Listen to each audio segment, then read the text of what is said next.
Hey everybody, how you doing? Welcome back to True Flame Tech. I'm your host, Robbie Pence. Today we're going to be talking about switching from Chrome or Firefox to the Brave browser.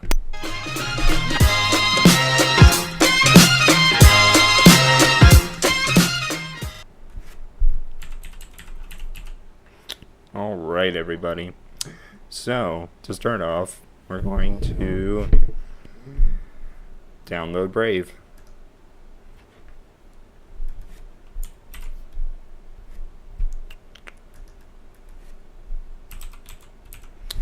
And it's just brave.com.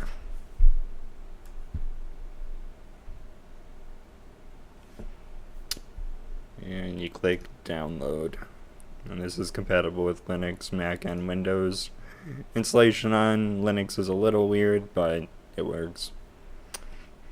And depending on your system, you're going to usually just hit run.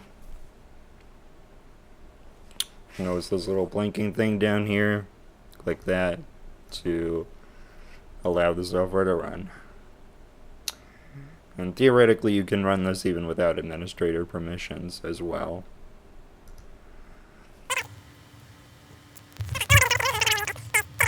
And there it goes.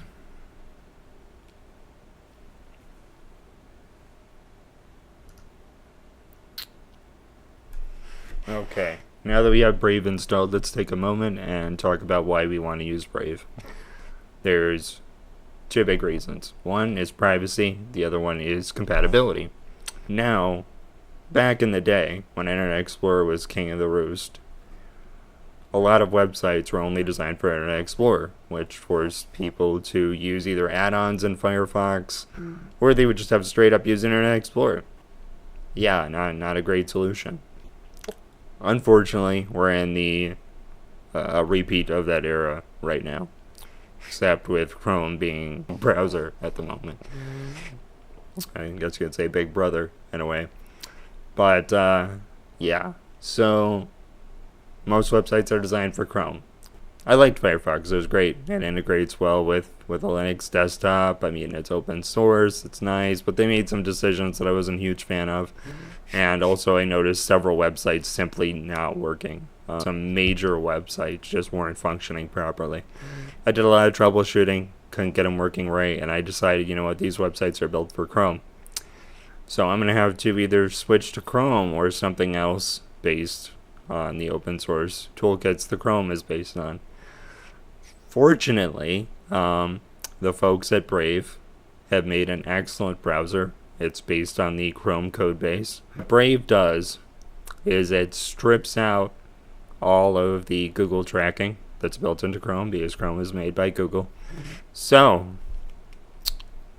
compatibility and privacy is what we get with Brave. Compatibility because it's based on the Chrome code base, where most websites are built for Chrome anyway, so they're built for Brave. And privacy because they strip out all the Google tracking. So you basically have Google Chrome, but privacy centric. And it's also ironically faster than Chrome and faster than any other browser I've used because they have some advertisement blocking in place, some malicious script blocking on websites in place. So if you go to a website, it's trying to throw pop-ups in your face, it's going to be like, how about now? And it does a great job blocking most ads. And there's even a version for your smartphone that works really, really well, at least for Android. I don't remember if they have one for iPhone yet. I believe they do have for iPhone, though. But whatever. And it has ad blocking too, and it's great to have a Chrome-based browser on your phone that has ad blocking. It's a completely different experience. You're going through the internet on your phone, and it's just making it a much better browsing experience on a small display because ads aren't taking up 60 to 80% of your screen, depending on the websites you visit. So that's why I recommend Brave. Now, when you switch to Brave, there is one big caveat, tomato. It doesn't have built-in password synchronization. So if you use your browser as a power user, if you used it to synchronize between multiple computers, or to sync to your phone, for instance, It doesn't yet do that. However, they're working on it. It should be coming soon. And we do have potentially even more secure ways of storing and synchronizing your passwords coming up in this series. Namely, the application called KeePass DX. Moving on. Let's go.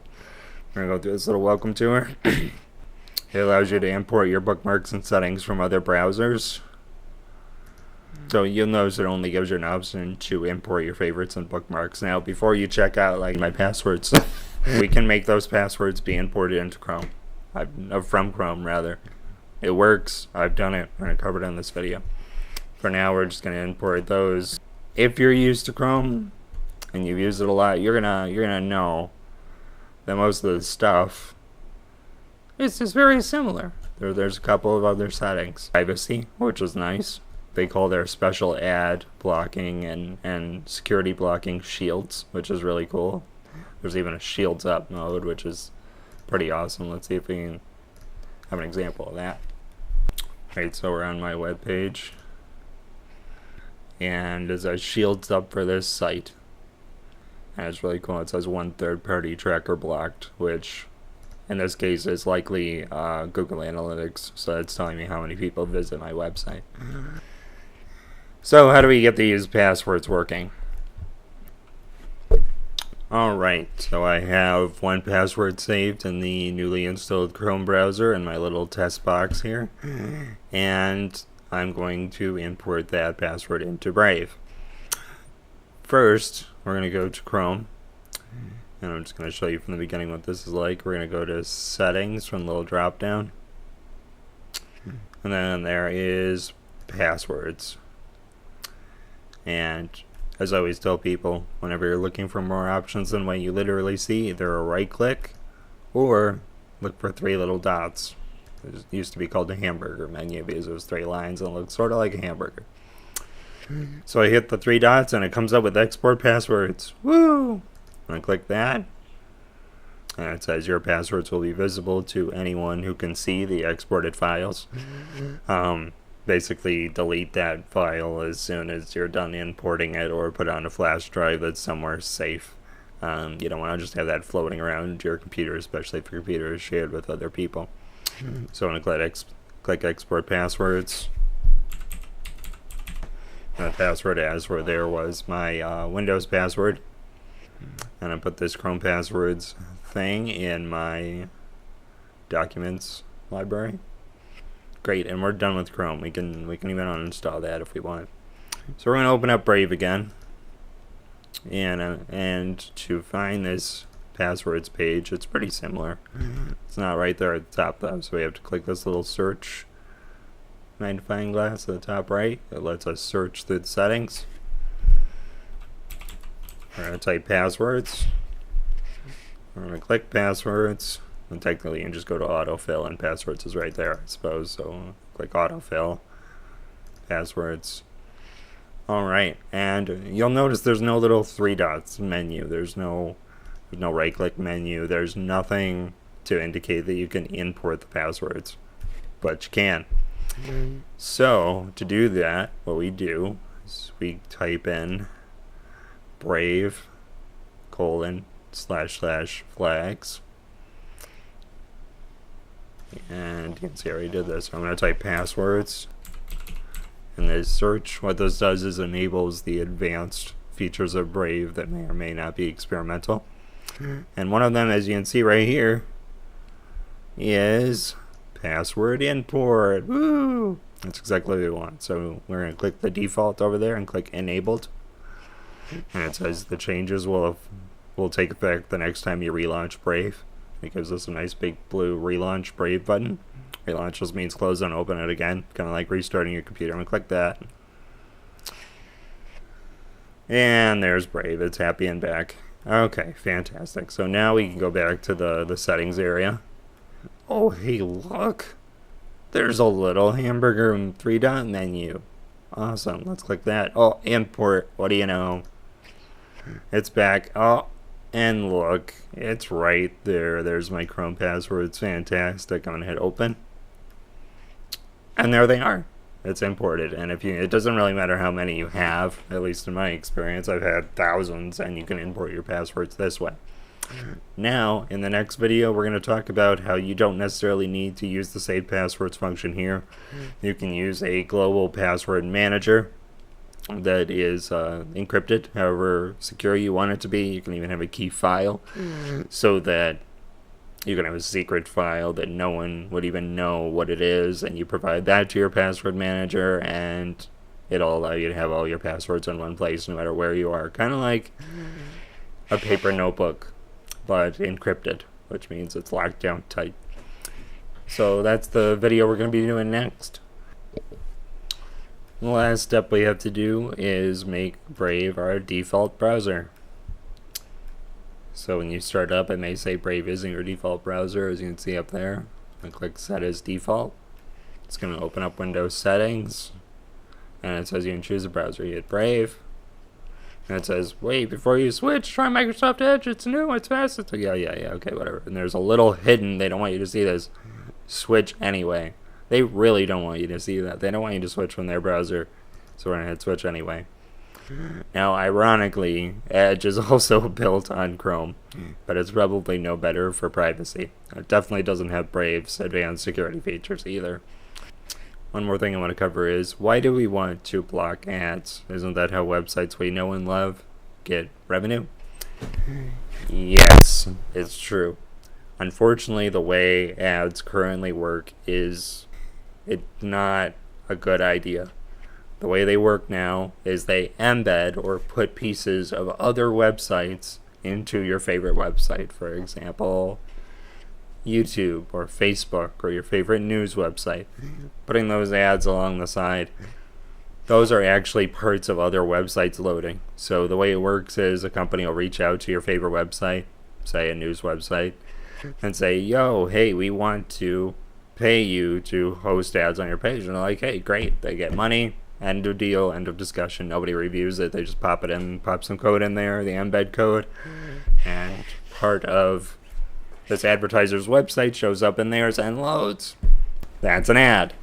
The problem is, advertiser can change what is loading on your favorite website anytime they want. So even if the ad is just a static image or a little GIF of like some old-time, almost cable news ad shoved into the side of your web browser, just slowing down your computer. Slowing down your computer isn't the problem. What the problem is malvertising. Malvertising is a major problem. Malvertising is an amalgamation of, I'm saying that right, malicious and advertising squished together. So the advertiser can put a virus in there that doesn't pop up, doesn't show anything, but they can use the vulnerabilities of your computer to get into your system, steal your data, lock down your files, hold them ransom, anything a virus can do. Or they can just track you across the internet and get your banking information and steal your identity. No big deal. Who needs a credit score anyway? So that's why advertising in its current format is just a bad idea. It's really, really, really bad. So given that, we need to block ads, unfortunately. Now, Brave has a nice little alternative to that called tipping. It also can show its own advertising if it's optional. If you really want to support your favorite web pages, and it will put that advertising revenue in an account for the website you're visiting. And they take a little bit off the top to support their own development. And what happens then is any website that wants to take from that pool of money that is rightfully theirs can, and the end user who uses Brave doesn't have to have their computer at risk, because IT people in these companies don't always do their jobs in taking a look at these ads before they are approved. Sometimes, they don't necessarily have information security experience. It's not their fault necessarily, and like I said, the advertiser can change what content is showing depending on how the ad is hosted. So sometimes there's just no way to tell that you're that as a website that you're giving your customers viruses. It's happened on major mainstream news outlets' websites before. People have gotten viruses from them and stuff like that. So no website is inherently safe unless you're using an ad blocker, a script blocker. All that stuff is built into Brave. Works really, really well. Yes, something gets through once in a while. But the important thing to remember is antivirus doesn't work anymore. Kind of just dropping that right there, Like, I'm just going to drop that and tell you about it. But antivirus really doesn't work anymore. All you need on a Windows computer is the built-in Windows 10 Windows Defender. If you're subscribing to something else, get rid of it. It's just slowing down your computer. It's useless. May even be in another vulnerability on your system, essentially. An attack vector, as they call it. The browser is really where you need to protect yourself, and ad blockers and script blockers, and as a result, Brave is the way to go. Thanks for joining us, and hang on for a brief message after the break. Peace.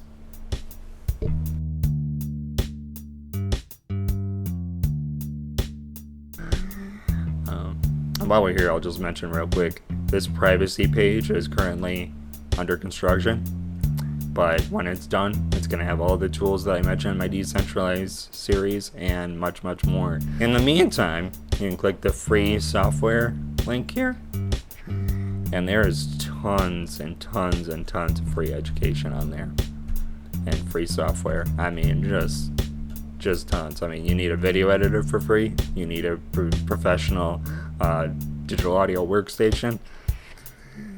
There's everything. There's even a Adobe Premiere competitor. DaVinci Resolve is free. It is a free version, and it's limited in almost no way that would affect any YouTuber or consumer user. So instead of pirating Adobe software, you can use that. I think I have like 6 different video editors on here, 2 or 3 different DAWs, including Traction, LMMS, free Office software, free Outlook alternatives. Just fantastic stuff that let you do things with your computer for free that you would never have thought possible. And then if you scroll down further, I have like these advanced tools for technicians. So just thought I'd let you guys know about that. Hey everybody, thanks for hanging out for another video. Just as a reminder, in case you didn't see my last one, I want to remind you about Integrity Computers. Integrity Computers is a great, trustworthy computer company that sells refurbished computers so that you can afford the best technology for less. On top of that, I partnered with them to offer privacy-centric computers that come preloaded with all the privacy software I talk about at your request. Just mention TrueFlame Tech, say, hey, I want X, Y, and Z software. They're going to work with you to get a computer that is ironically better and cheaper than any computer you can get in the store. Got all excited there and bumped the camera. Also, I'm going to just point out and thank my brother Noah Pence for making this outro track music. You can see him in the description, noahpencemusic.com, I believe. He's just a great artist, and I really want you to check him out. Also, my children have asked me to say something funny, a specific word, which I will now say. Poopy. Okay. See you next time, guys. Bye.